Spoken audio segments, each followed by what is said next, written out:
আমি বৌভাতের দিন মরে যাওয়ার পর আমাকে স্বর্গে পাঠানো হয়েছিল।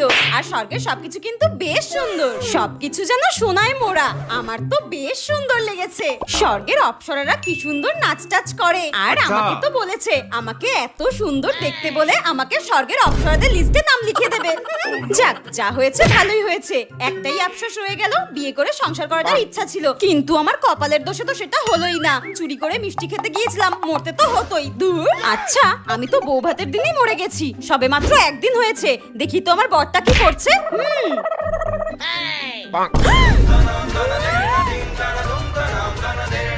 আমি মরেছি এখনো একদিনও হলো না, আর আমার বর এখানে তার এক্স গার্লফ্রেন্ডের সঙ্গে ফোনের মধ্যে প্রেম প্রীতি করে বেড়াচ্ছে।